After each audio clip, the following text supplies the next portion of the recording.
Hello and welcome back to Suspended Fanimation. I am your host, Dennis Thulkus, and this is Saturday Morning Blast Off. How's everyone doing today? Sorry for the late start there. I needed some water. Take some water in, get some water out, that kind of thing. And I just realized you can actually hear water trickling in the background because of Pepper's little fountain that she's got going on back there. I just realized that as I put my headphones on. So there we go. Oh, the notice arrived, huh, Slurmy? Interesting. So, yeah, I mean, this week was kind of a weird news week, I guess you could say. It wasn't, there wasn't a lot of stuff going on, but there wasn't, it's a mishmash of things. That's all I'm going to say. So one of the things that just came out recently, I just did a real quick scan before I came on here. And Tim Burton is saying now the sequel to Beetlejuice, which no one wanted, is officially dead.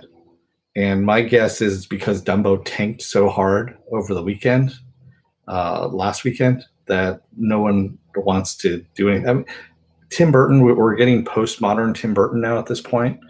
And we have for the last like 10 years or so since Alice in Wonderland.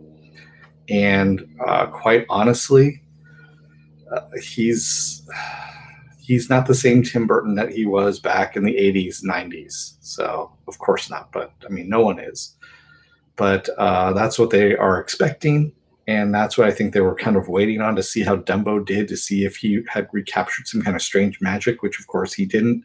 I'm hearing that Dumbo just was really horrible. Yeah. Mork says Dumbo couldn't flap himself to safety. Expect the same to happen to Aladdin. I hope the same happens to Aladdin. I'm getting sick of these Disney remakes. Instead of re-releasing, Disney knows that physical media is pretty much dead.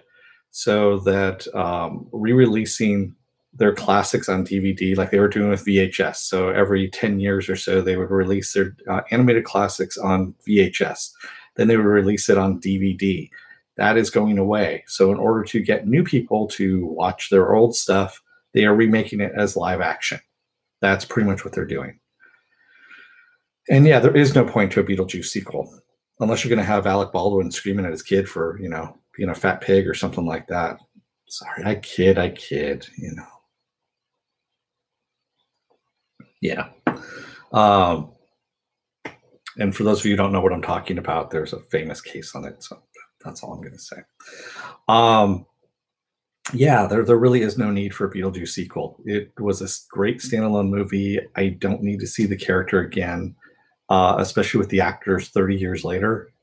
This whole thing that lately has been, it's not lately, it's been the last like 5 years where they're taking old movies that were popular in the 80s and then doing a sequel of it 30 years later.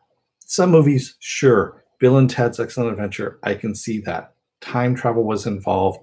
I like to see where those characters, are at now. Sure, that's actually really kind of cool. Other stuff, Beetlejuice, that is more of the fantastical stuff. We don't need to see that. So, Mork says, I have the 509th anniversary edition of Mary Poppins on Ultra HD 4K Dolby True Surround HDX. True, Marks, but do you have the special super secret edition director's cut with the commentary from Beyond the Grave of Walt Disney's head? If you don't have that one, then you're not a true fan. That's all I can say. Yeah, don't get me started on the super secret special editions for Lord of the Rings. What is it like? There's 18 different versions or 20 different versions now, something like that, that total up like 18 hours or come with their own bag of Depends and things like that, and a pillow. For me, it'd be a pillow. It works a lot better than any kind of sleeping pill I could ever take. But that's just me.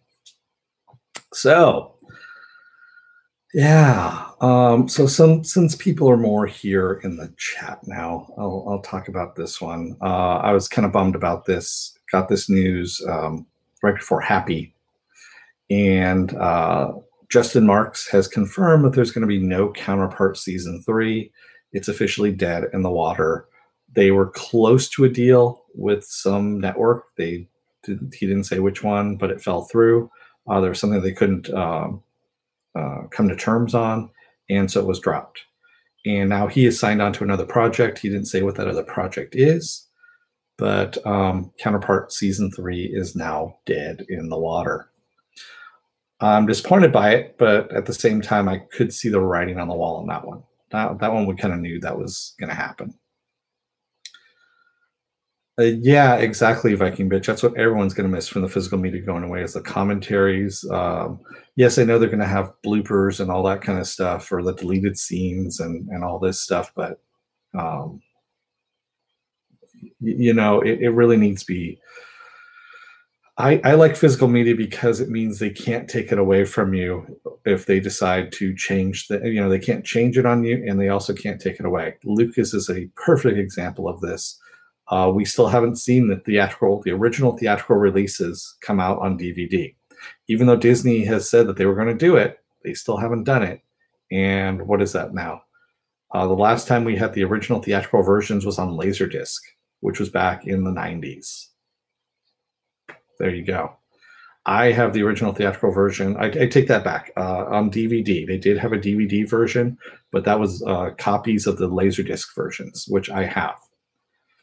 And I refuse to buy any other special edition bullshit or anything like that for the original trilogy. I'm not talking about the prequels or anything like that. And it doesn't have, Han firing, Greedo firing first or any of that bullshit. No, this is all the original where you see the TIE fighters blocked out, with the little mats and all that kind of stuff. Yeah, I like that stuff. I really don't want to see that going away.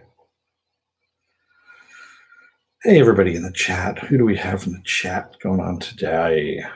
Let me see here. So we got Little Crispy Tenders, Morks, Nihilus, Sculpted Leather Up by Viking Bitch, Slomy Scott, and Stanley Tweedle.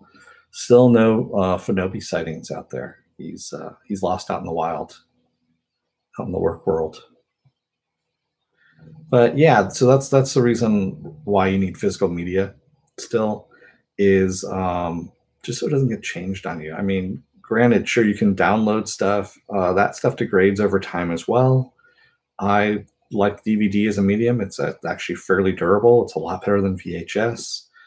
Yes, there is a little bit of a difference between DVD and Blu-ray and 4K. Not that much. Where it's not like it used to be, where you had low definition and high definition. 1080p, all that kind of stuff. That was a big change. That was a huge change.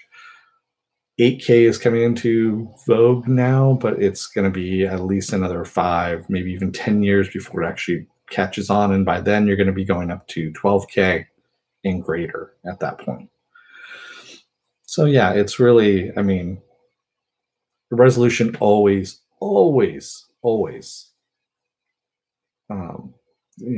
gets increased as we go along. Ed Brewer's here. Hey, all right. Now we can get started. We can stop talking about him.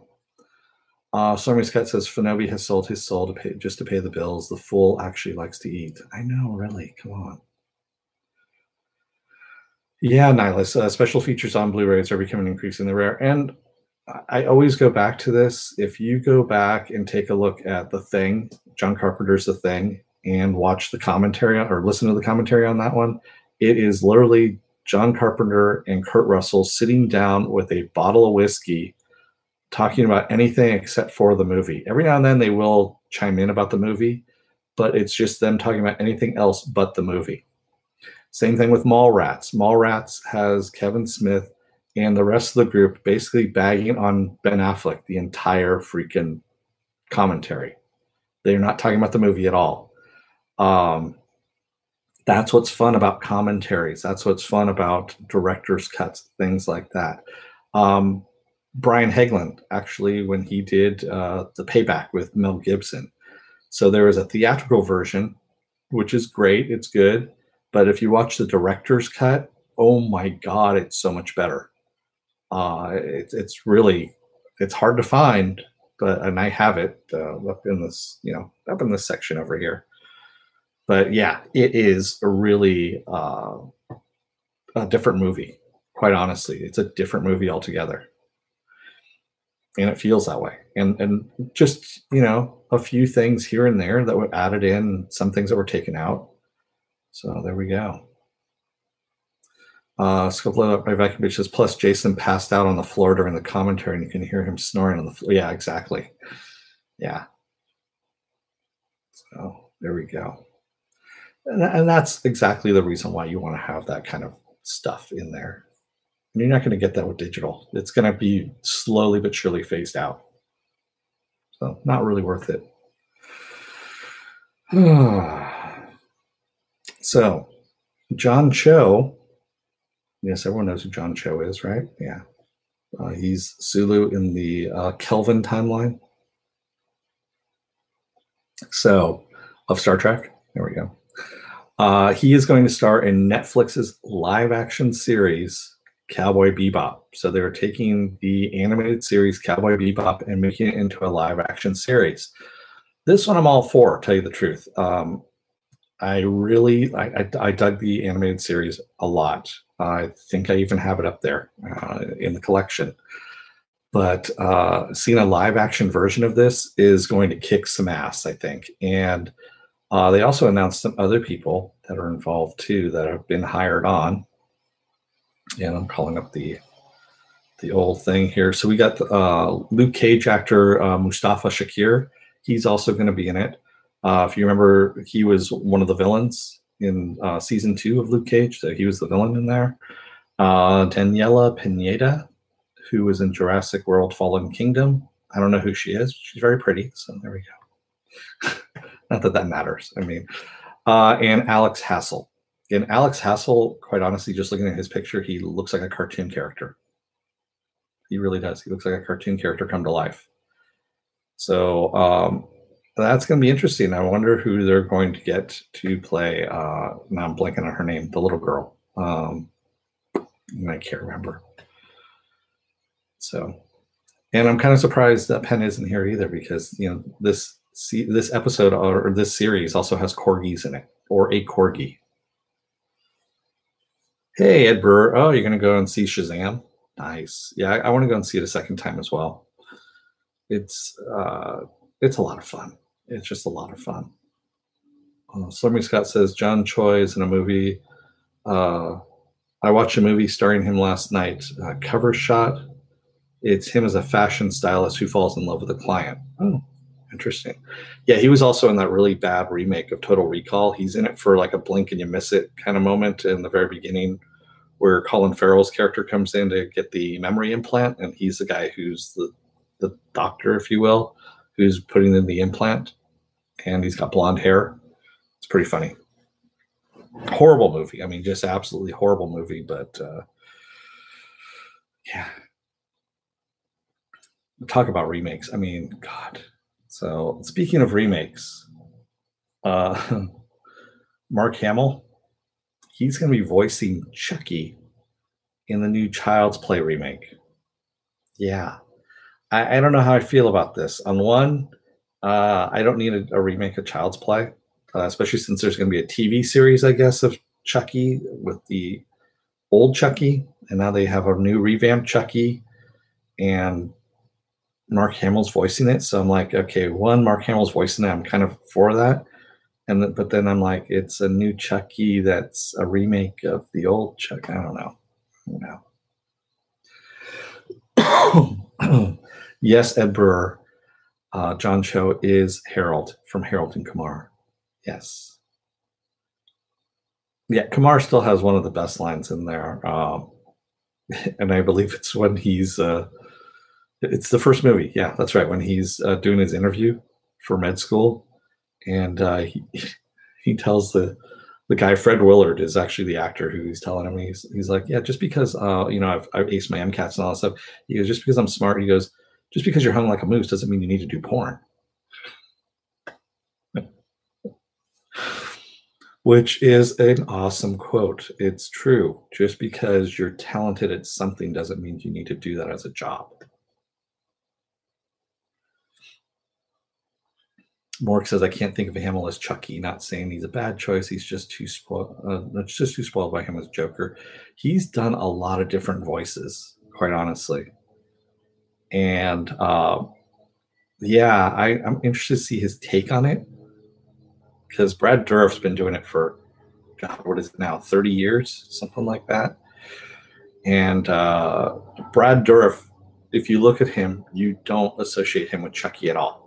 He just does not look like the type. He plays a creepy dude all the time, like a skinny, creepy dude. But the voice is the only thing you remember from Chucky, really. I mean, other than what Chucky looks like being a little doll. Yeah, I would rather see more Mark Hamill on Venture Brothers as well. Viking bitch. Well, he is on the History Channel on what is it, Knights? The one about the Knights Templar, and he is in season 2 here. And he has a long, scraggly beard, long hair, and he drinks a lot and looks grumpy. It looks kind of like Grumpy Luke from whatever that last Star Wars wannabe movie was. Yeah. Mork says he did the voice in Darksiders 1 game, and the character he voiced was, yeah, he does great voices. He really does do great voices. And he gives them some kind of animated character. That's what you want from your voice actors.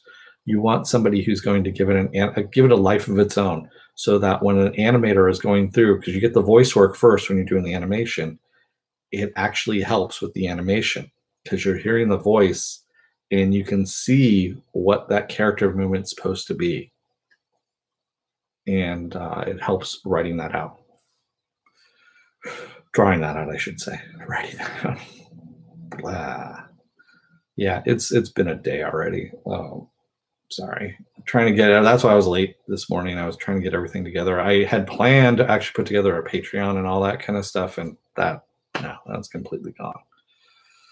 Yeah. I will do that at some point in time. I just haven't done it as of yet. Slurmy Scott says, filming for the new season of The Expanse ended in February, but shows won't drop till maybe late fall. That is how much time all the special effects. Yeah. Special effects takes a lot of time. A lot of time. And even then, they still get stuff, stuff squeaks through. They're like, that's good enough. No one will see it in post.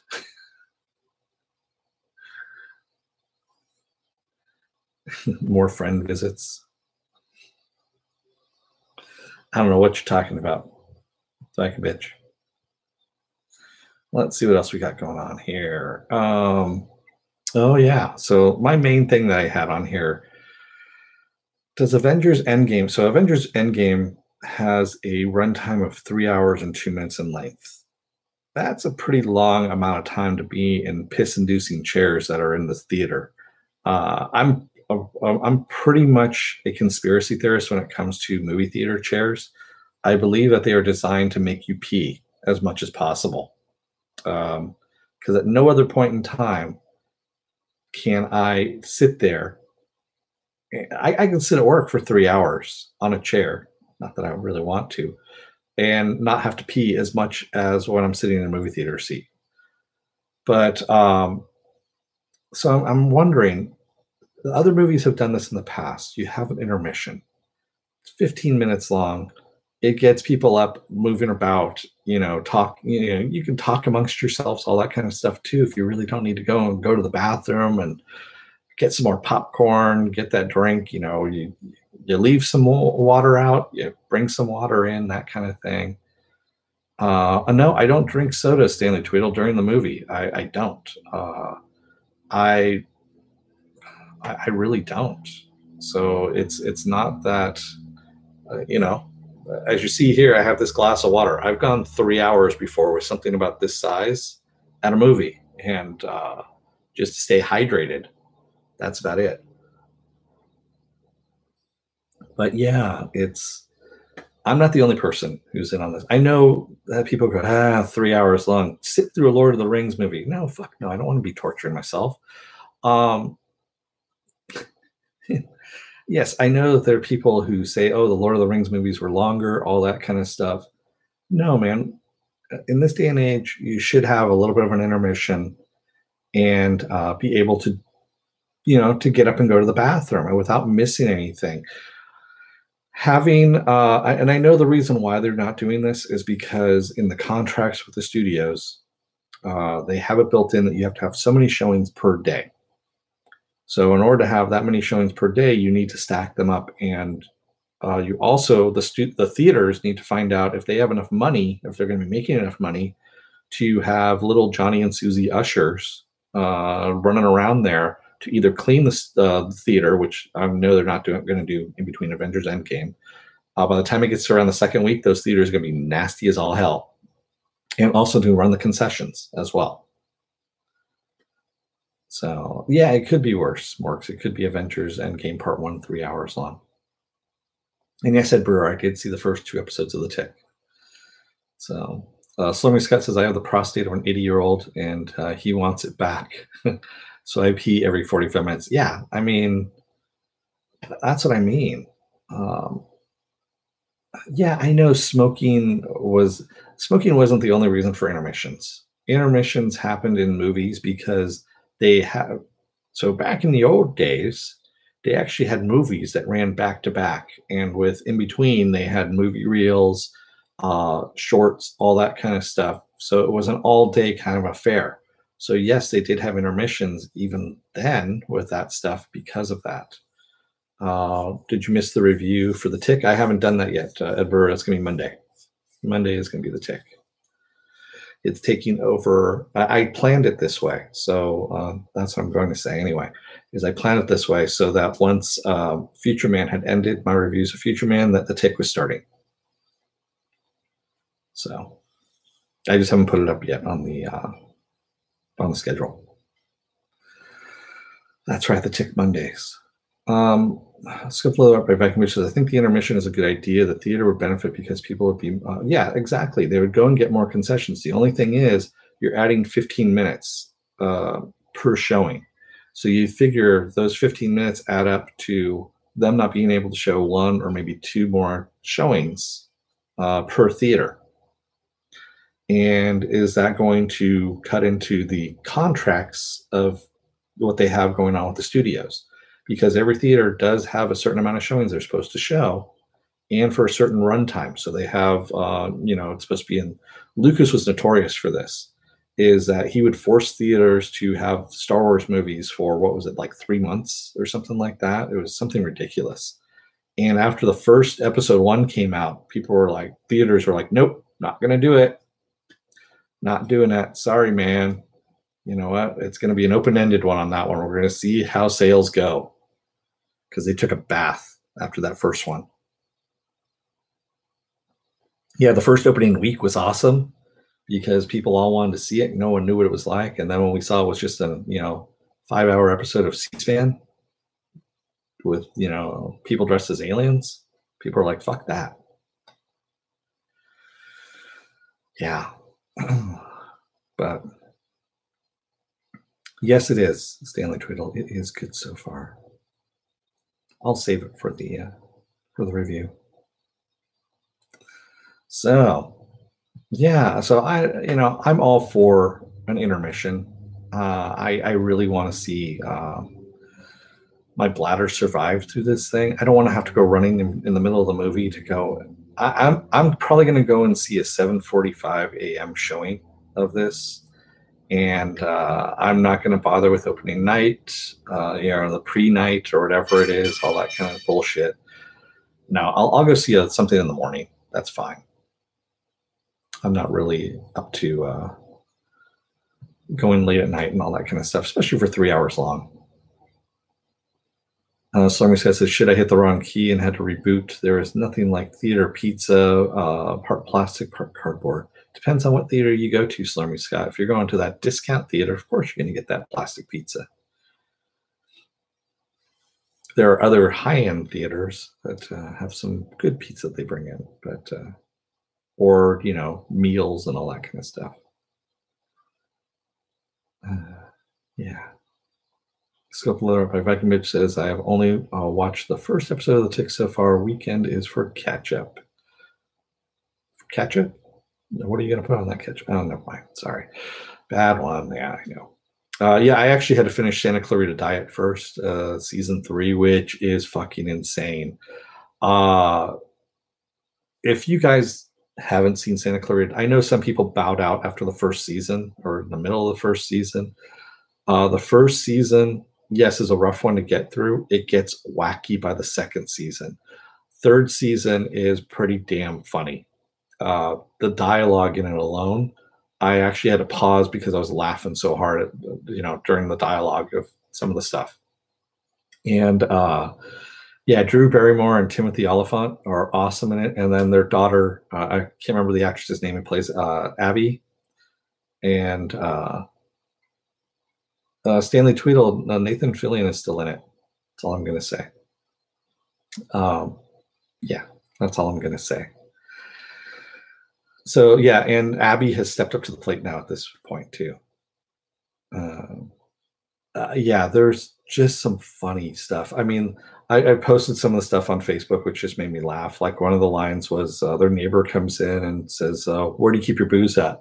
And Timothy Oliphant's character goes, "It's 11 a.m." She goes, "What? Does it move around during the day?" Which just makes me laugh. It really does.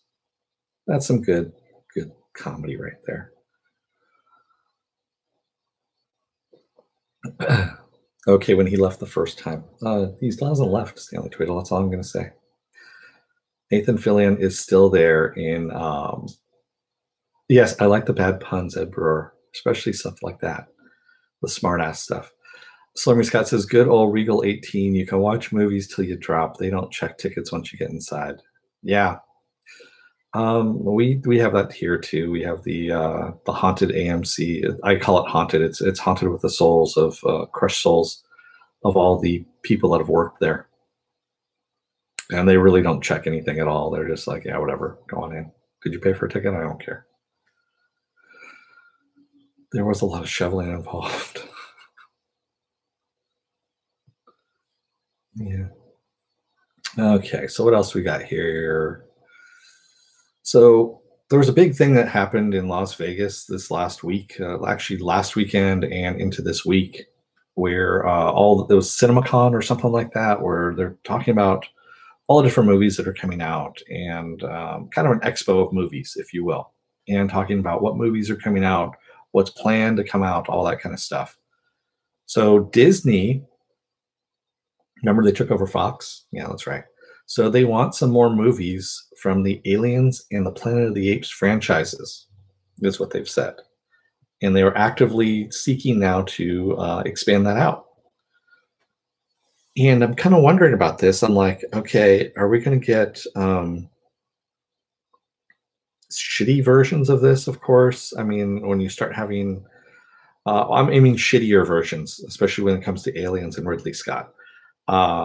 Ridley Scott lately, good God, the man needs to be taken off of the. He's kind of like Bryan Singer at this point. He needs to be taken off, physically removed from that, and someone else needs to come in and make some good alien movies. How are they going to make Aliens good again?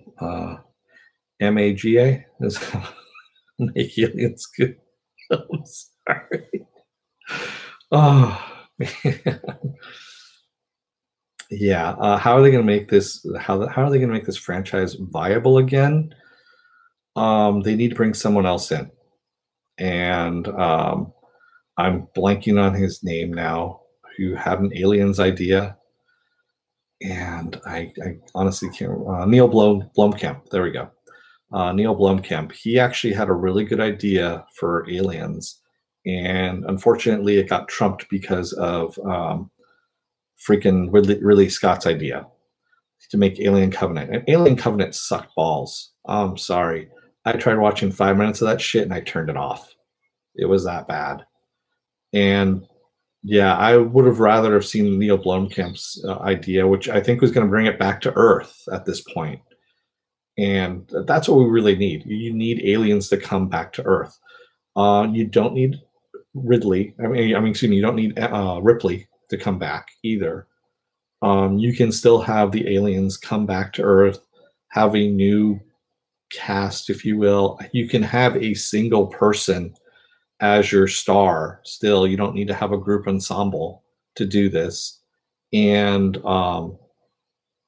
yeah, I mean, there was a great comic that was done in the 90s that was it was no, don't bring Sigourney Weaver back. No, she's 75. We don't need her back at this point. She can't do action. Case in point, take a look at the second season of Iron Fist, I think is what it was, or the Defenders, excuse me, the first season of Defenders. I had to remember how shitty it was. She was supposed to be the bad guy, and they have her doing martial arts, and you can totally see it's like a 45-year-old guy in a wig because she can't move all that well. And I'm like, why? Why are you making it? And of course, she's not the bad guy. So yeah, it was a horrible, horrible use of Sigourney Weaver, but especially for an action role. You don't need her in an action role. Viking Mitch says, I never watched the new Planet of the Apes movies, but I love the first 4 Alien movies. It made it halfway through Prometheus. Yeah, Prometheus was dog shit. The new Planet of the Apes movies are interesting.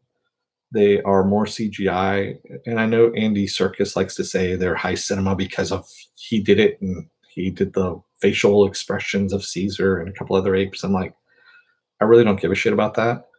I want the story to be better. The story was kind of eh. That's why I'm kind of worried about Batman that's coming up, because Matt Reeves is the one who did the last Planet of the Apes movies, the last 2, and they're kind of eh because of the story. The story was just kind of mediocre. It wasn't bad, but it wasn't great either. It was just middling, is what it is. And those movies you forget about as soon as you walk out the doors of the theaters. That's not what I want. I want a Batman movie that's going to stick with you for a little bit. So it makes you think, makes you talk to other people about it. That's what movies are supposed to be about. They're supposed to give you ideas so that you talk to other people about things. It is a shared experience. And yeah, that's what they are. That's what they are all about. They entertain as well, but they are also there to inspire. Stanley Tweedle says there are only 3 Alien movies. No aliens on Earth there. Yeah, I know. That was what I was getting at. So the comic in the 90s was about Ripley on board the space station that's orbiting Earth. She had made it back after Aliens, the second movie, and there were 2 eggs aboard her craft that came aboard, on board as well. Hicks is in the ICU because he's just badly burned up and all that kind of stuff. And it's her and Newt on board the space station. So they're so close to Earth, yet they're so far away at the same time. And it gets overrun again by aliens on board, the orbiting platform there. And it was a really good plot. It was really good. And I don't know why they didn't use that for a movie, quite honestly. No, you don't have to read the Alien comics, Stanley Tweedle. There's a lot of Alien comics out there. I mean, a lot of them. And only like 2 or 3 of them are any good. The rest of them are just dog shit. They're just a chance to capitalize on the franchise. Viking Mitch says, if Disney wants to make money, just look at the new properties. Enough with the sequels, prequels, and milquetoast shit. That's the whole thing. They're unwilling to take chances. They don't want to take any more chances on anything that, and this is not just Disney, it's all movie studios. They don't want to take any chances on anything new because new hasn't sold anything. That's the whole thing is, well, it doesn't have a name recognition as Aladdin 15 or, Jaws 28 or, Aliens 53. When does Avatar 5 come out? That, I believe they're going to be doing them back-to-back. Vin Diesel, actually, I just read, is now aboard the Avatar series. He and James Cameron, I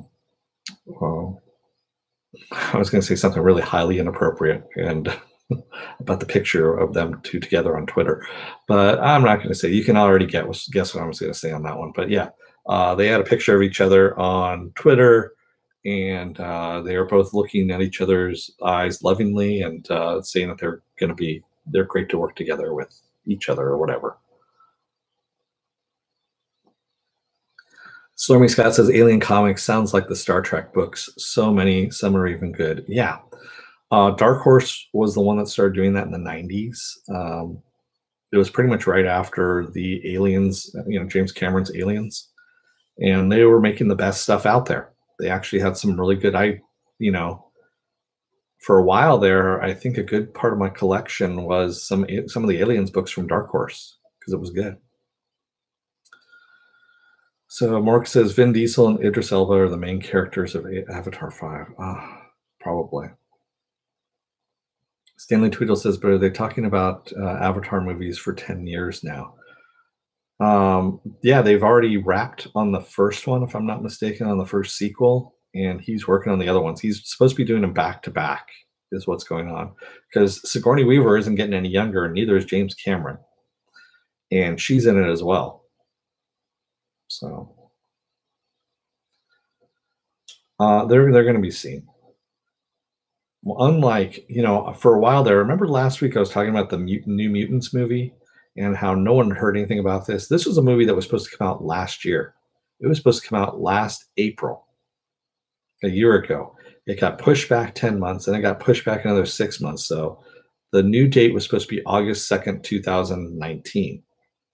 They were supposed to do reshoots on it, and that ended up not happening. And people have been asking the cast, have you heard anything about this? And the cast is like, we haven't heard anything. We haven't gotten called back for the scheduled reshoots, anything like that. Well, supposedly at this CinemaCon thing in Las Vegas, Disney still has it on the slate as coming out in August 2nd, 2019. Kind of a weird thing, but your guess is as good as mine as to what the hell's happening with that thing, if it's going to come out or not. Joker the Third, Dennis, are you looking forward to Terminator? No, I'm not looking forward to the Terminator. It's going to be just as bad. And Arnold, God love him, he just sits there with his big cigar in his mouth. It's going to be my best movie ever. That's what he says about every movie that he's in. It's going to be my best movie ever. And it's like, no, it's not. It's going to be you're just cashing the check, dude. You're cashing the check. We get it. You got to score some steroids. So there we go. Stormy Scott says, I think the Guardians 3 movie will be late. Lucky if it comes up by 2020. No, it's actually going to be 2021, Stormy. They've set a date for it already. James Gunn needs to finish up Suicide Squad 2 and do the press junket for that. And then he starts working on Guardians of the Galaxy 3. He already has the script. The script is already done for Guardians of the Galaxy 3. He just needs to shoot it. And they said 2021. Yeah, Stanley Tweedle. I would love to see Joker the Third. I would love to see a King Conan movie with Arnold as well, only if John Milius, was still alive to direct it. So, didn't use protection, but I'm bummed.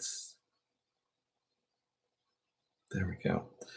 And speaking of Suicide Squad 2 is what I was talking about there. Sorry, I was on a different track altogether. Idris Elba is not playing Deadshot in Suicide Squad 2. Deadshot is being written out of the movie altogether, so Will Smith's character is gone from the movie, and we don't know what he's going to be playing. Idris Elba, I believe, is going to be playing a small Asian woman in the movie. I kid. That'll be Scarlett Johansson.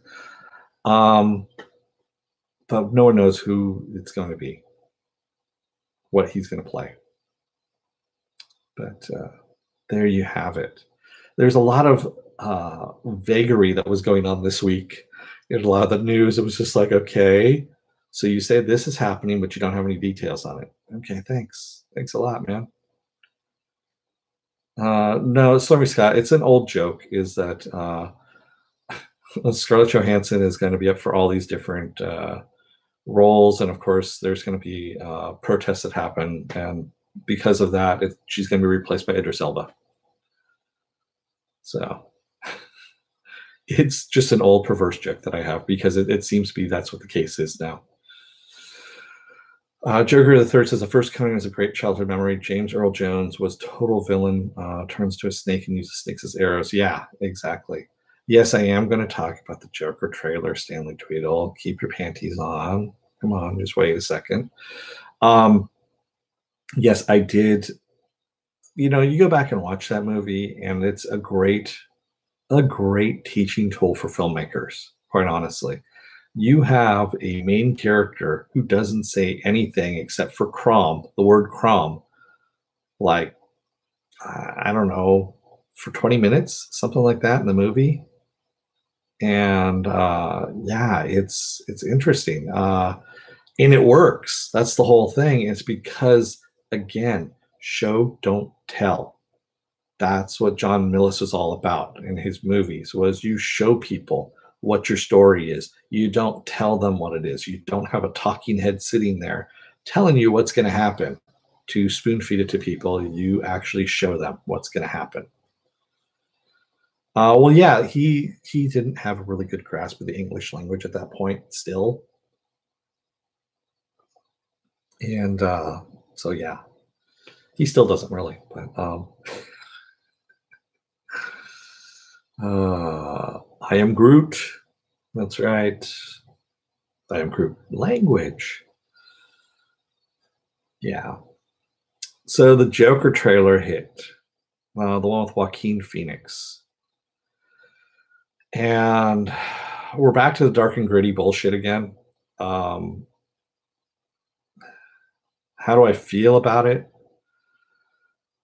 It looks interesting, but at the same time, it's not necessary. I don't need a Joker origin story.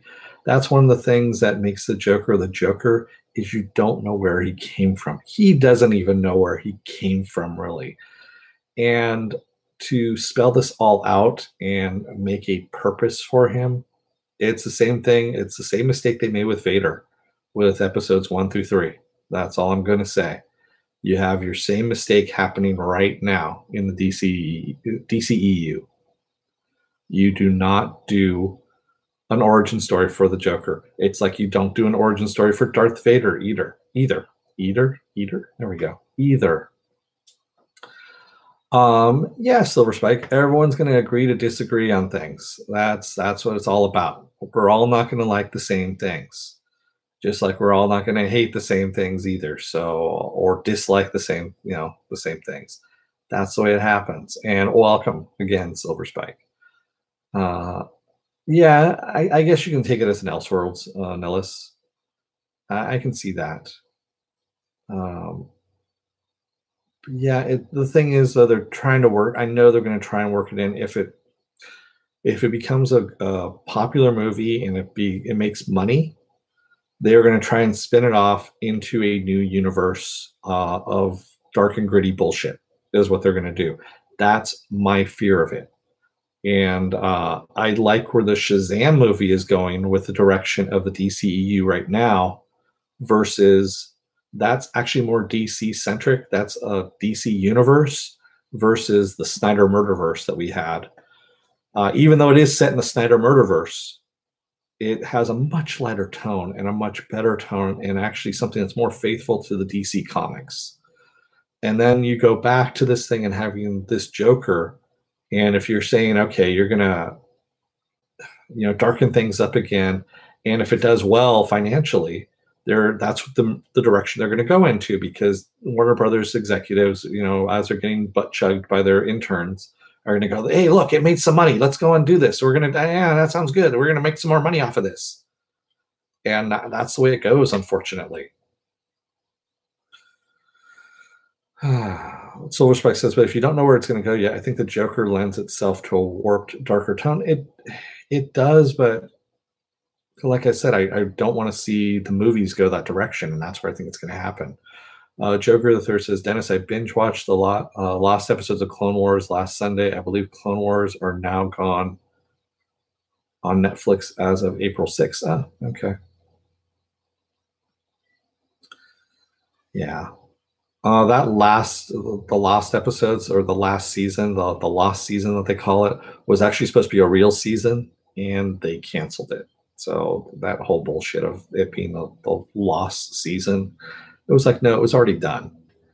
They just got canceled before it happened. Ricardo Aspie, how's it going? Hey everyone, anyone know if the Joker will be rated R? Yeah, it's going to be rated R. That is definitely going to be rated R. Joker. Joker is inspired by the Kings of Comedy movie, probably. It looked like it. Yeah.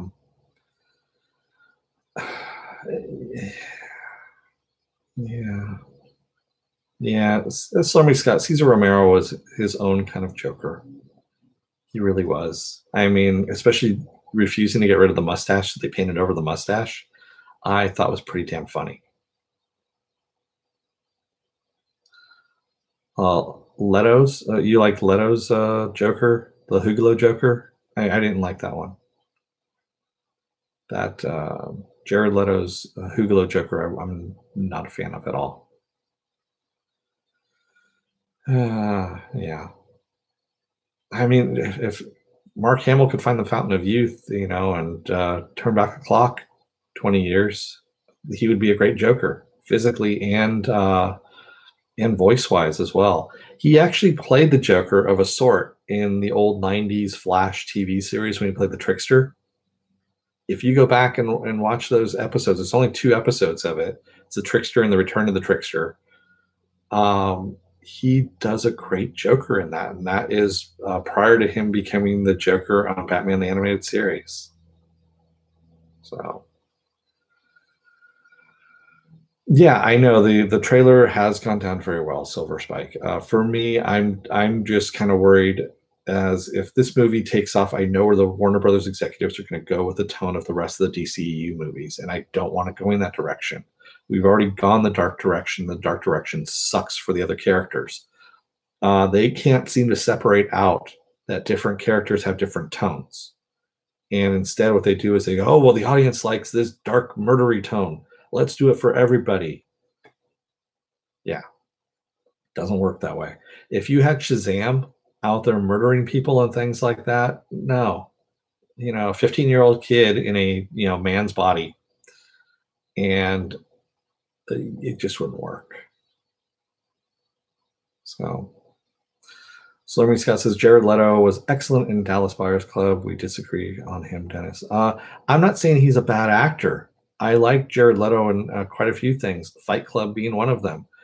And I just don't like him as the Joker in Batman versus Superman or Suicide Squad. He wasn't the Joker that I wanted. And again, that was Snyder's Joker. So I'm not a big fan of Zack Snyder either at this point. He's a good reason why the DCEU is where it's at right now, which is down at the bottom and is having to work its way back up again. So Ricardo Aspie says, Joaquin looks so old. That's why the trailer worked for me. I don't want a young Joker origin story. Yeah. He has the best business card in American Psycho 2. Yeah, he does. It's a nice eggshell color. Creamy eggshell, I think is what it was. Something like that. It's been a while since I've seen the movie at Burr. But yes, he does. Silver Spike says Shazam and the Joker are 2 very different character concepts. One size does not fit them all. No, they don't. That's the whole thing. That's what I'm saying. Is in the Warner Brothers executive minds, they do fit them. The one size does fit them all. And unfortunately, it depends on how much money is being made by each film. So if the Joker movie does more money than whatever the last DCEU movie was, that's the direction they steer the ship in. It's really stupid. Instead of building the movies out with somebody who actually knows what they're doing at the helm, and I would say Bruce Timm at this point is you put him. I know he doesn't want to be involved in the movies. He really doesn't even want to be involved in the animation movies at this point, but he would be the best person. Jeff Johns, no, he's not. Jim Lee, middling. But Bruce Timm is the one who knows cinematic vision at this point. He is the person that you put in charge, kind of like you have Fahey, over at Marvel. Same kind of thing. Or you put James Gunn in charge. Well, now James Gunn is a gun for hire. No pun intended on that one. He can go anywhere he wants now at this point. because of what happened with Disney. So, there we go. Yeah, and Suicide Squad was a horrible, horrible movie. Just that undulation scene at the end with the Enchantress. And like I said, I wanted to be a fly on the wall. I want to see the unvarnished footage of that with the director yelling at Cara Delevingne. I can never pronounce her last name. Keep dancing, keep undulating, more undulation in the hips. You'll see it later on in post. Yeah. So Andres Merrick says, was just in the middle of watching the Doom Patrol review, and just when you mentioned SMBO, I realized that you might be live right now, so I immediately switched. Well, welcome over here, Andres Merrick. That's right. SBO, as the kids like to call it. Yeah, we left off the M for some reason, but I prefer to wait and see, I think, to make something sophisticated as this trailer. Well, the other thing is that I don't like about the Silver Spike is that now that superhero movies are de rigueur, at this point, everyone and their mother wants to be in one of them. Case in point, Angelina Jolie signing up for the Marvel's Eternals movie. And, what is it? Martin Scorsese, I believe, is the producer of this Joker movie, if I'm not mistaken. Yeah, go off and do your own stuff, guys. We don't need you in the Marvel and the DC realms. Where were you in the 80s and the 90s when this stuff was being done? Now that it's actually viable and you're seeing that there's actually stories here that are not just children's stories, now you want to become involved in this. Fuck you. Do your own stuff.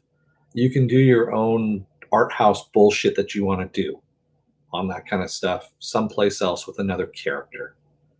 I really don't want you coming in and messing up my worlds, as it is. And I know there are a lot of other fans that feel that way. Yes, is that a closed off, restricted viewpoint? It is. But at the same time, I don't want the flavor of the moment to ruin something that's been around for decades. I really don't. I want to see a good representation of what I grew up with, and not some, I don't want to see some hack movie producer, movie director's vision, like Zack Snyder, for example, who kills off Jimmy Olsen just because he thinks it would be funny. Fuck you, Zack Snyder. Exactly. It is a get off my lawn moment. I'm sorry, Viking bitch. But that's where I feel about it. It's I don't want an artistic representation of this stuff.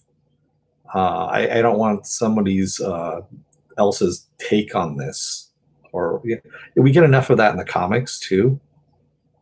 But and of course the comics are a very, very easy indication if it's whether or not it's popular, because when it doesn't sell, it doesn't sell. So there we go. Silver Spike says, I don't think this trailer comes across as a typical superhero movie, more like a down to yeah, I don't like the grounded stuff either, Silver Spike. Comic books are comic books for a reason. They are fantasy. You don't need to ground that shit. If you want to go ground something, go and watch the Dallas Buyers Club. Go and watch The Fault in Their Stars. Go and watch, whatever else Cancer of the Week, melodrama that's going to be out there. It's there. And I want to watch something fantastical, if you will. I want to see, my Guardians of the Galaxy. I want to see Superman. I don't want to see a grounded Superman that has Pa Kent saying, you shouldn't have saved those kids. Fuck you, Zack Snyder, on that one. Sorry. I just, I am very, very adamant about that one. It's one of those things. I don't want grounded superheroes. Grounded superheroes is where you get a Green Lantern. Grounded superheroes is where you get a Suicide Squad 2, or Suicide Squad, excuse me, not 2, but 1. If everything is over the top, then nothing is special. I don't want everything over the top. Shazam is a great example of not being over the top, but being fantastical in a way that's actually awesome. They did it in a great way of balancing everything out. There's a way of balancing things out without having to ground the fuck out of everything. I get enough of that in life as it is. I don't need to go to the movies to go and see that. Stormy Scott says, I'm thinking of the sequels to Space Troopers so bad they just died and left a foul smell. Exactly. Ang Lee's Hulk, to tell you the truth, Joker the Third, I liked. At the time when it came out, it was something that was, yes, was it cartoony? It was. He was trying to make a live action comic book. I saw where he was going with it. Was it bad? It was bad in parts. Yes, it was. But I actually liked it. Now, if you go and take a look at the sequel to it, The Incredible Hulk, with Norton, I didn't like that one at all. That one just, I don't know why, it pissed me off for some reason.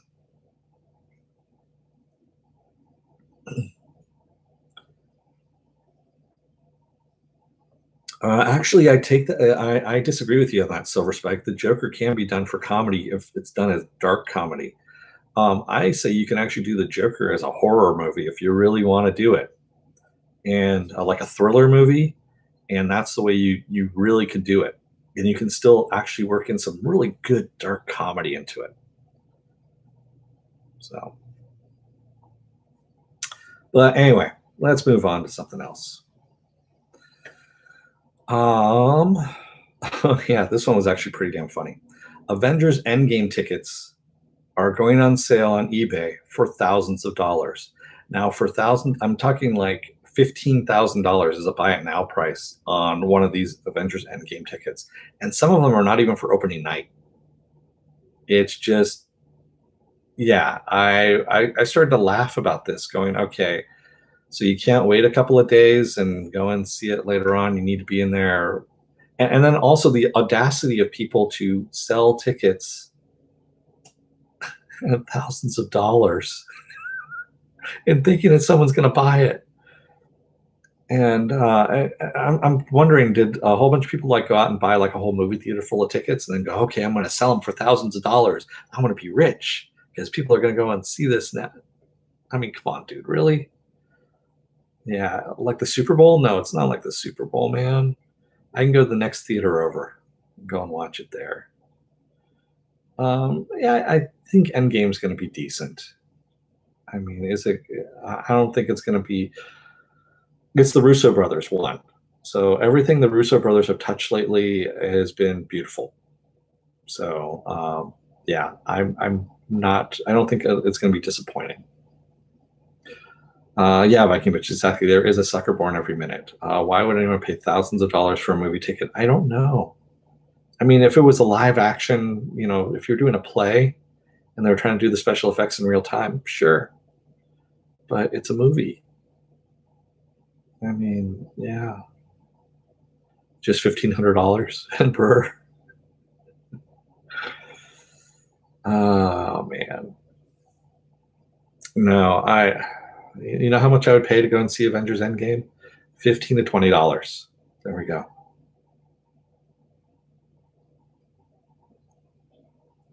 And you know why it's $15 to $20? That's usually what the ticket prices are, roughly. Yeah, it's exactly because they're idiots. Mork says almost everything leading to Endgame has been great. It should by default be a good movie if you liked everything building up to it. Exactly.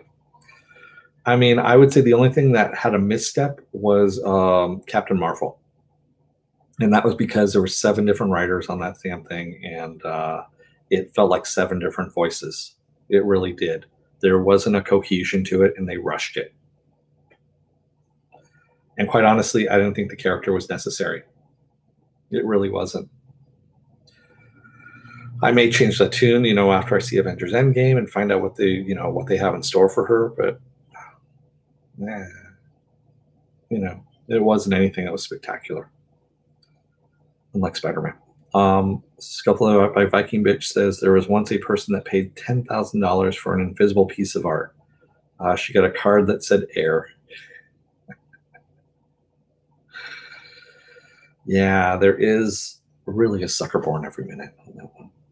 I think, yeah, people that pay that kind of money, one, have really too much disposable income on their hands, and two, just need to start giving me some of that disposable income. So, yeah. So we also got news that David Harbour has joined Marvel's Black Widow movie, the one with Scarlett Johansson, and she's actually going to be playing a Russian white woman. Sorry, the joke never does get old. I'm sorry, it doesn't. But there's going to be protests later on, I'm pretty sure, of her playing a Russian white woman, that she's not Russian enough or something like that.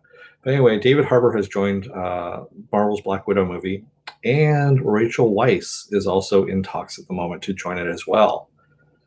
I'm kind of interested to see where this, I don't know, 5 years ago, this would have been a good idea. But they need to actually, they should have, there's already been too many movies out there already that have copied what the storyline is going to be for Black Widow, unless they're going to do something else completely different and kind of screw with us mind-wise on this. Your least favorite is Ant-Man? See, Ant-Man's one of my favorites. Yeah. And pretty much because of Michael Peña's character. The stories just make me laugh, and I need some more of that kind of stuff. Yeah, Thor 2 was not great. I would say for me, the Incredible Hulk, the Ed Norton one, is at the bottom for me, followed by Captain Marvel being right above that one. Captain Marvel was pretty damn bad. It's one of those things I never want to go back and see again. It's just like, okay, I saw it, don't need to see it again. And yes, Joker the Third, Red Sparrow is basically the Black Widow movie that we were wanting all this time. So Silver Spike says, I didn't hate Captain Marvel, but it was one of my least favorite Marvel movies. Yeah, exactly. Iron Man 2 actually had some good stuff in it, not a lot, but it's probably down there. It's down at the bottom. Yeah, it is. I have to admit. The first Hulk movie is still up a bit more on the list for me. Yeah, Iron Man 2 isn't one of my favorites. I'll still watch it if it comes on. Just because you get to see Mickey Rourke and his crack teeth, his crack pipe burned teeth. Yeah. God, man, yeah, you make some money. Just get some caps put on, man. That's all I'm going to say. Stormy Scott says Captain Marvel has made over $1 billion, so they consider it a great success. Yeah. I know. I know it's made money, but just because it makes a lot of money doesn't mean it's good. I mean, look at Titanic, for God's sakes. Nihilus says Captain Marvel was probably the worst of the MCU, and I really wanted to like it. Yeah, there was a lot of things that were wrong with it. You can go back and see my review of it. See what you think. That's all I can say. I don't want to rehash it again. Give Mickey Rourke a bath in Iron Man 2, please. He needs a bath in every movie he's in. When I went and saw The Expendables on the big screen, and there's a scene in there that's a minute long of Mickey Rourke, it's a close-up on Mickey Rourke's face, of him crying, trying to deliver his lines, and he's kind of slobbering through his lines, and he literally has spit coming out of his mouth, and you can see, and I'm not kidding you, he actually does have burned teeth from when he was using drugs, because he is a recovering addict. And I'm like, do you guys think about this when you put this in post? Did you watch this at all? It's a minute long close up on his face, and it's cringe worthy up to the point where I'm just like, I don't want to see this anymore. Can you just keep moving on? I had roid rage after watching The Expendables. I call it The Expandables because their waistline is expanding, much like mine. Yeah. Mm-hmm. Mm-hmm.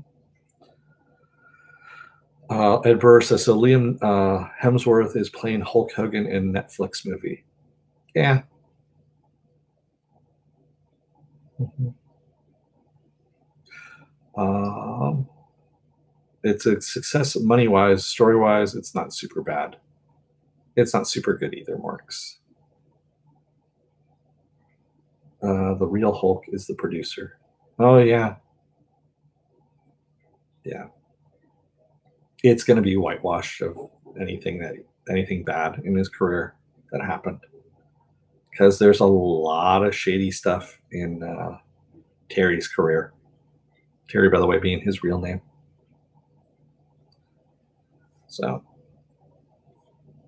yeah. I, for one, am not going to watch it. I have no desire to see it. So we were talking about the Eternals movie, and Angelina Jolie, in talks to join that movie. Also, who's going to be joining it is Kumail Nanjiani. He was in The Big Sick, and he's been in tons of other stuff as well. So he is also going to be joining the Eternals movie.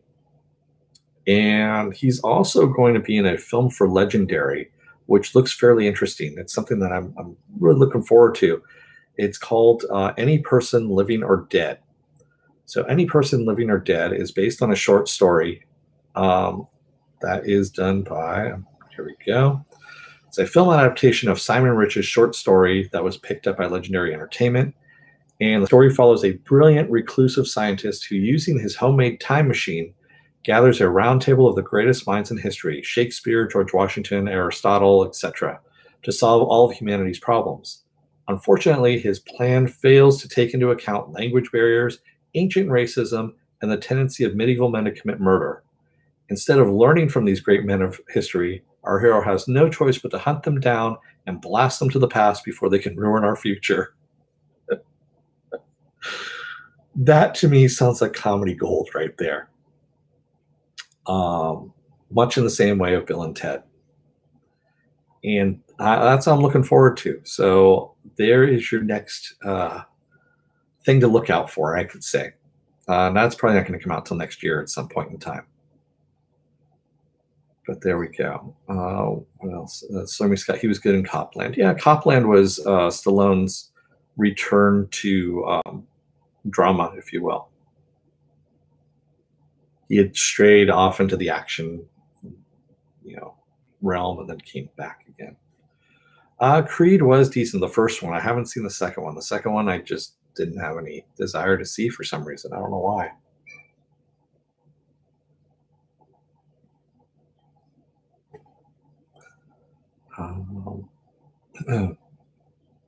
I mean, you contracted the roids from the actor. I stand corrected, but I was thinking of anything he has done in the last few years. I have talked about Bill and Ted Brewer at length. As a matter of fact, 2 Saturdays ago, you can find Bill and Ted on the cover of that one on the thumbnail. And Bill and Ted 3, Bill and Ted Face the Music, is in the works and will be out next summer. And that one I'm definitely looking forward to. I'm following Ed Solomon, who is one of the original writers and also writing, of course, the screenplay for that one as well. And I might have to unfollow him. He's a little, how shall I say? He's a little curmudgeonly, but there's some viewpoints of his that I don't really agree with. So that's all I'm going to say. Yeah.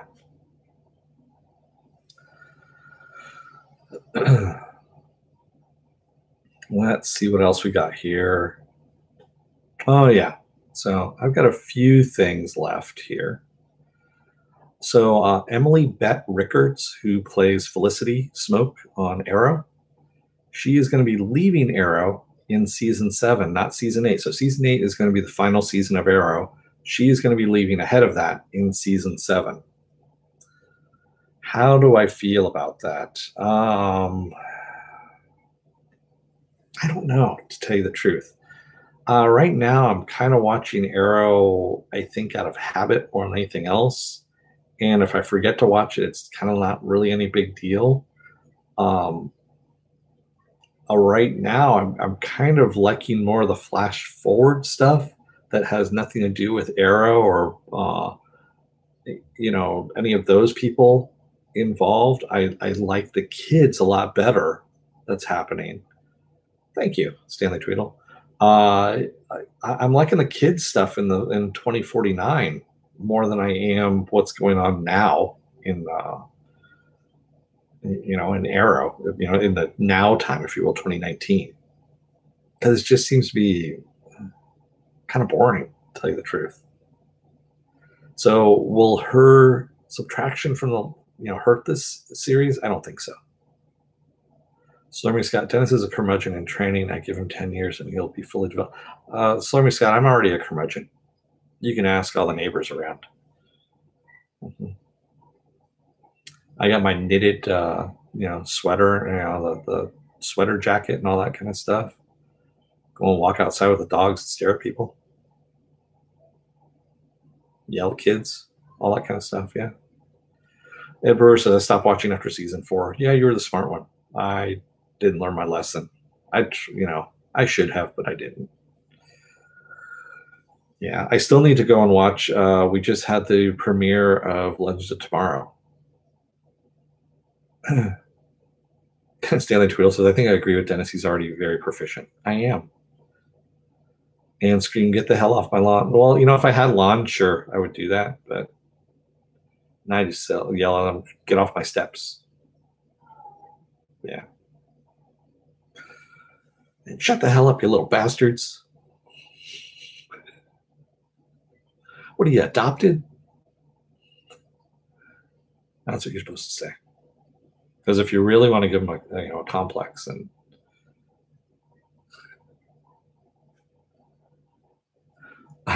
Work says, I like his description of the devil spawns in the Queen. Yeah. You remember that from last week, right? No, Ed Brewer. What you're supposed to do is you're supposed to pop the ball and give it back to them. That's what you're supposed to do if you really want to be a good curmudgeon. Viking Bitch says, everyone needs a hobby. Yelling at kids could be a hobby. It's more of a pastime than a hobby. I don't know. But there we go. So what else we got going on here? Oh, yeah. In case you haven't heard the news, Umbrella Academy was renewed for a second season at Netflix. That's right. We're getting more Umbrella Academy. We're going back to the past. And I'm excited because we are not in comic book territory anymore on that one. We are off the reservation. We are off the written path at this point. And I want to see what Steve Blackman has in store for us on this one. Yes, you get paid to yell at kids now. Yeah.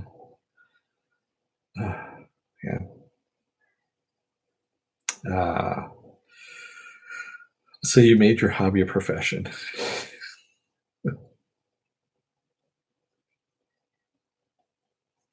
Saw the pilot. It was good, yo. Yeah, if you haven't seen all of Umbrella Academy, Ed Brewer, it's really damn good. It's really good. You got to watch it. Seriously.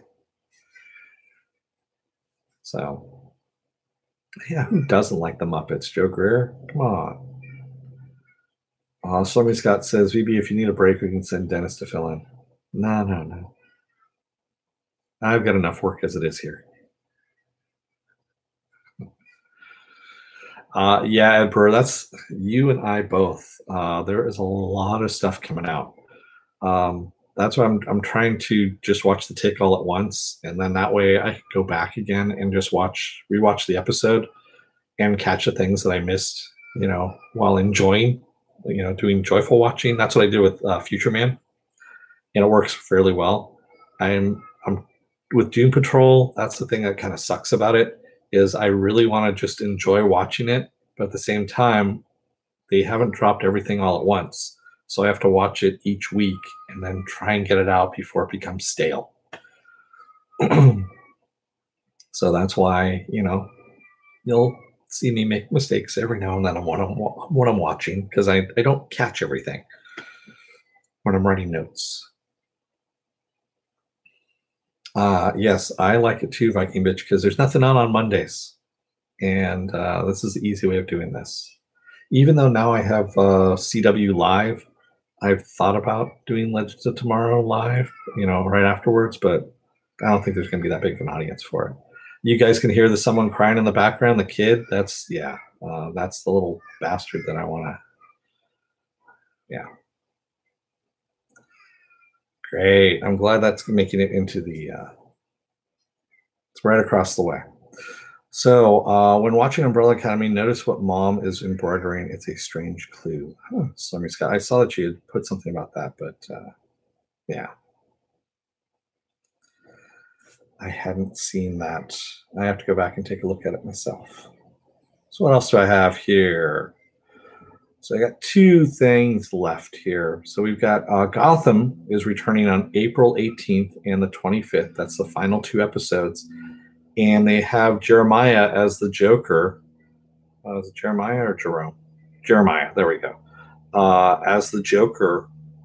And they had a teaser trailer up, and it looks fairly creepy. So you want to talk about your Joker and what the Joker looks like. That actually fits the tone of these DC movies that I was talking about. So Jeremiah as the Joker after he's fallen into this chemical vat. And yeah, I don't like the new look all that much either, but that is the proper tone for what you've got going on in Gotham. That is something that reminds me of what the Joker is, the way he's acting, not the way he looks. They did a little bit of a different look to him. Ed Burr says, heard it's a great last season. I've got it DVR'd. It's not fantastic. It's got parts to it that are good. I think the last 2 episodes are actually going to be good. That's what the Joker is, Silver Spike. It is over the top. It's Cesar Romero. It is Heath Ledger, where you have these over-the-top moments and also quiet moments. He brings both of them in. And that's kind of what I'm liking, where this I'm blanking all of a sudden on the actor's name who's playing Jeremiah, Monahan. And he's doing a good job of it. So, Slimmy Scott says, Joe Greer, maybe 6 or 7. They run all together for me. Oh, okay. Cameron. Yeah, I know all the episodes are great. All the way through. Exactly. Ed Brewer says, I've seen all of it up to this season, so I'll finish it. Yeah, if you've seen all of it at this point, you might as well just finish off the season. It's interesting. That's all I can say. My favorite so far, not to ruin anything, is Mutants. That's all I can say. Mutants. That has been my favorite thing that I've seen so far in this season. And a great unofficial soundtrack with the Academy. Yeah, the Academy, Umbrella Academy has a really good soundtrack. And it makes sense because Steve Blackman says that he kind of built things around a soundtrack for this show. So, Silver Spike says, not for me. Ledger's look was better than this TV version. The actor who plays him is superb, which is why I don't think he needs to be plastered in makeup. It's supposed to be part of his burns from the chemical vat. I understand where they're going with it. They just kind of went a little bit overboard with it. I would have liked to have seen him more with the green hair instead of the stringy Homer Simpson-esque thing that he's got going on. But there we go. So I'm looking forward to it. I will be covering it. And yes, I will be covering both the 18th and the 25th. I was thinking I was going to be out on the 25th because that's when Avengers Endgame comes out, but I'm actually going to see it, I believe, the next day is what I'm going to do. So there's Burns and then there's Freddy Krueger. Yeah. Well, the first Freddy Krueger that we had with, England, that was actually better than what they did with Jackie Earl Haley. I mean, the amount of prosthetics that they put on him just became unreadable at that point. It was pretty bad. So I agree with you. There can be too much of something. So finally, we have rumors that the MCU is looking at making a Deathlock movie. Yeah, so they are looking at making a live-action Deathlock movie. And you're going to say, but wait a minute. Agents of S.H.I.E.L.D. already had Deathlock on their TV show. You're correct in that assumption. Or not that assumption, that fact. And J. August Richards, who played Deathlock on Agents of S.H.I.E.L.D., is now campaigning to play him in the movie. Yeah, I don't know why they're doing it either. Silver Spike, it's not really necessary, to tell you the truth.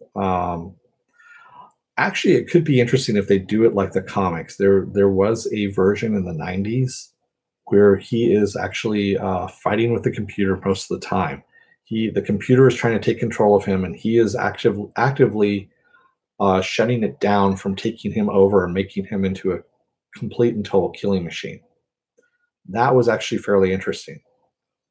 If they go that route, where they make it man versus machine, but within the same body, I can give that to it. I would say it'd be good. Excuse me. Now I'd give August House Room. Oh, I love the guy. You know what? He wasn't that great as Deathlock, to tell you the truth. I like him as an actor. I liked him on Angel. I don't like him here. It just was kind of bland. Yeah, and exactly, Stanley Twitter, like Agents of S.H.I.E.L.D. as a whole, not really necessary. I agree with you on that. I guess they're going to be working in, so they've got season 6 and season 7 that they're doing. And supposedly they're going to be bringing in more Marvel characters from the comics that no one's using. Why? I have no idea. That's the reason why we got Ghost Driver. I think that's up to the crappy writing myself. It's not just the crappy writing. Agents of S.H.I.E.L.D. doesn't have the budget, and they're trying to do superhero stuff on a high school budget, I think is what's going on. And yeah, we're just getting some really bad stuff. I wish it would end, quite frankly, and that they just leave it to D plus, whatever they're going to do on the D plus network. Hey, Battle Marcus 8.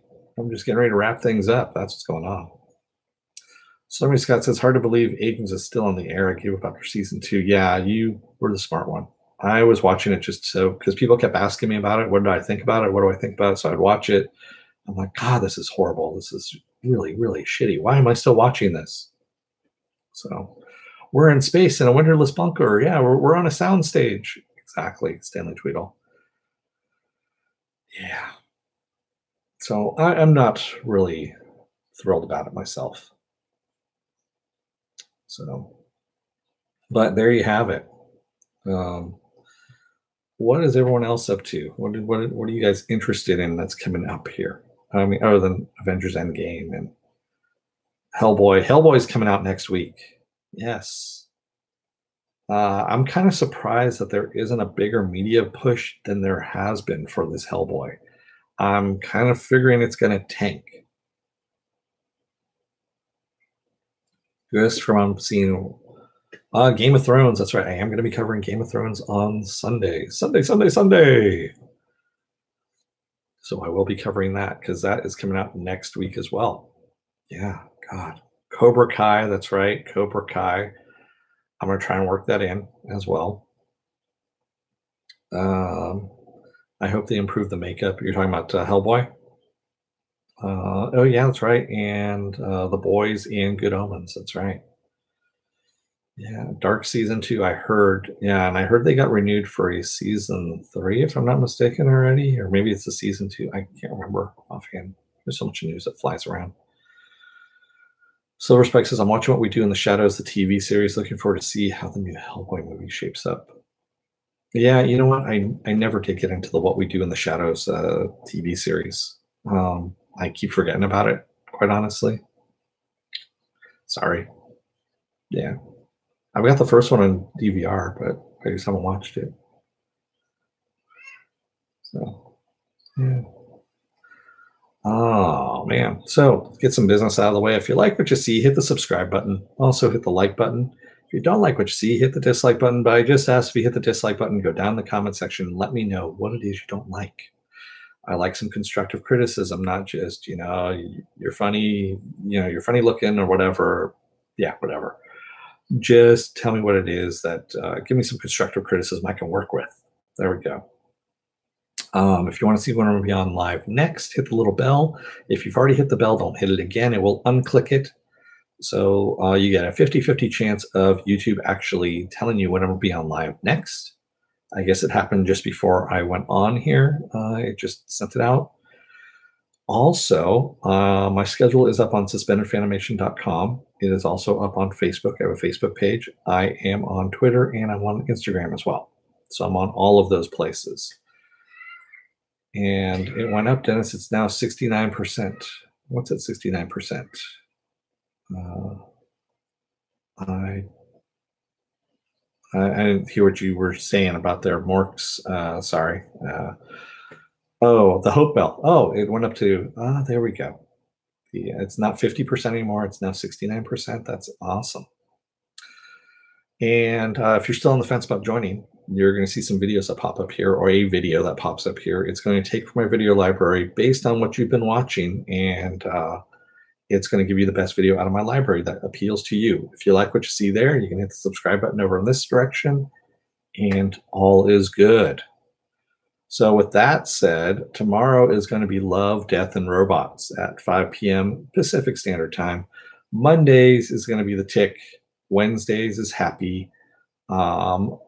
Thursday is a blank spot at the moment because we're waiting for Gotham to come back. And Friday is Doom Patrol. And of course, Saturday is Saturday Morning Blast Off. So there we go. Ed Brewer says, I turned off ad blocker just for you, Dennis. Thank you, Ed Brewer. Does YouTube require you to turn off ad blocker? Because I didn't know that they actually did that. Slurmy Scott says, oh, okay, never mind. That was something else. Sculpt Leather Art by Viking Bitches. I have watched The Toast of London about 6 times now. Huh. Yes, Silver Spike. I do have over 200 subs now. Yes, exactly. So thank you to everybody who's subbed in.